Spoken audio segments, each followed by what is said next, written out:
Continuamos en Mega Noticias y le agradezco a Heriberto Salazar, presidente del Colegio de Pilotos Aviadores de México, que esté con nosotros esta tarde en Mega Noticias. Heriberto, ¿cómo está? Muy buenas tardes. Juan Carlos, muy buenas tardes, a tus órdenes. Un saludo a ti y a tu auditorio. ¿Este colegio a cuántos pilotos representa, Heriberto? En el Colegio de Pilotos tenemos cerca de 1,000 pilotos registrados, que la mayoría de ellos pertenecen a líneas aéreas, como un 70% a lo que es Grupo Aeroméxico. Tenemos pilotos de Volaris, de Interjet, algunos de Viva Aerobús y también de aviación ejecutiva. Es decir, vuelan por todo el país y por todo el mundo, Heriberto. Y en ese sentido, si yo le pregunto cuál es el mejor aeropuerto de nuestro país, ¿qué me diría? ¿Cuál es el mejor aeropuerto de nuestro país? Bueno, fíjate que tendría que ser la pregunta más específica, porque tendríamos que ver a qué te refieres. Sí. Hablaríamos como pasajero, ¿cuál es el aeropuerto que te brinda mejor servicio? ¿O cuál es el aeropuerto que tiene las mejores instalaciones desde el punto de vista del lado aire, de la parte donde operan los aviones? Y en ese sentido habría... De seguridad, me gustaría que me dijera de seguridad del aeropuerto, yo creo que es algo importante. ¿Perdón? Sí. Sí, como te digo, si hablamos de servicio,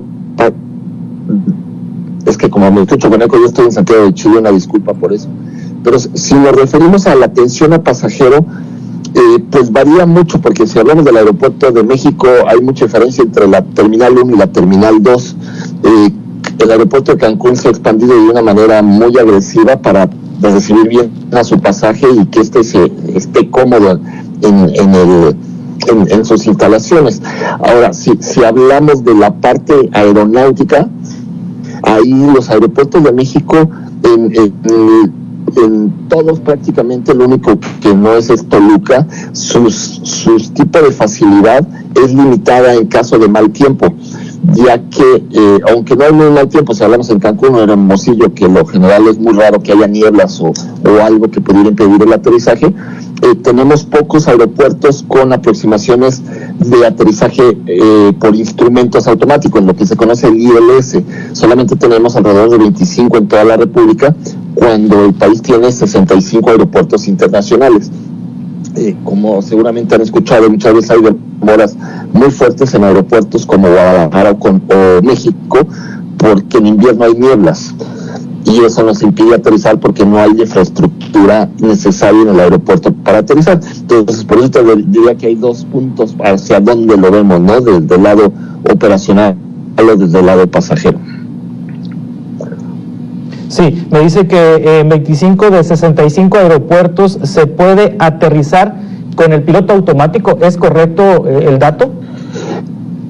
No es porque con el piloto automático solamente se podría hacer en el aeropuerto de Toluca. Ese es el único que tiene una de sus pistas, no más en la infraestructura para hacer un aterrizaje automático. En lo demás es un aterrizaje donde los mínimos meteorológicos son relativamente bajos, ya que hablaríamos de media milla de visibilidad para aterrizar, 800 metros, y que las nubes estuvieran a una altura sobre el aeropuerto de 60 metros. En aeropuertos como el de Hermosillo, por ejemplo, que no tienen estas facilidades, en caso de que tuvieran mal tiempo, ahí los mínimos meteorológicos para aterrizar son mucho más elevados. Hablamos de 1,5 millas, al decir más de 2 kilómetros, y que las nubes se encuentren arriba de 150 metros sobre el terreno. Eso sería lo necesario para aterrizar.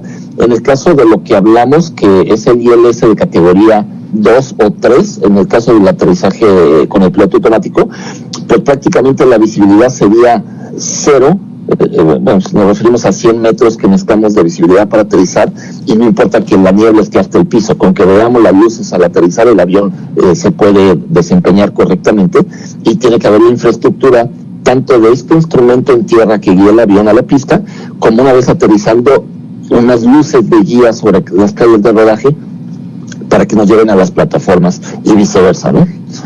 Y eso no lo tiene México, solamente el aeropuerto de Toluca, porque exigió la aviación general, la aviación ejecutiva, y es un aeropuerto con muchos problemas de niebla.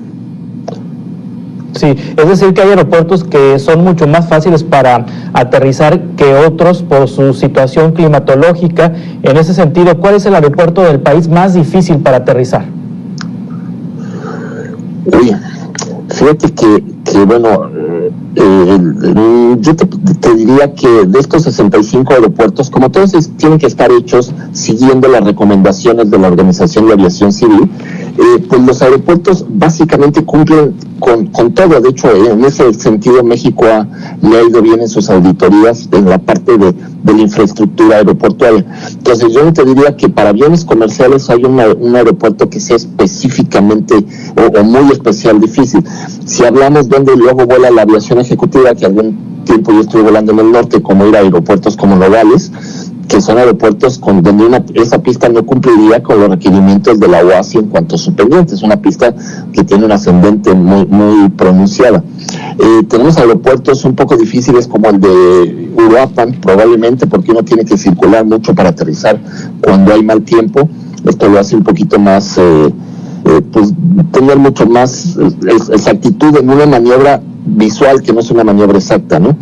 Entonces, todos los demás aeropuertos comerciales básicamente cumplen con lo necesario y son aeropuertos muy seguros.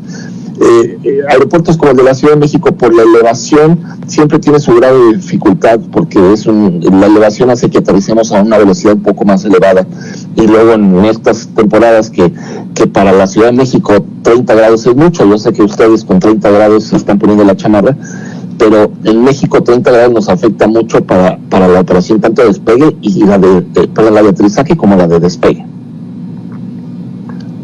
Sí, me dice que el Colegio de Pilotos en México agrupa a 1,000 pilotos en todo el país. ¿Cómo está la situación económica de este sector, del sector de la aviación, después de meses de pandemia, después de que muchos países han cerrado, otros abren y luego vuelven a cerrar? En fin, es uno de los sectores, el turístico y el de la aviación, más afectados. ¿Cómo está la situación económica ahorita en este sector para los pilotos mexicanos?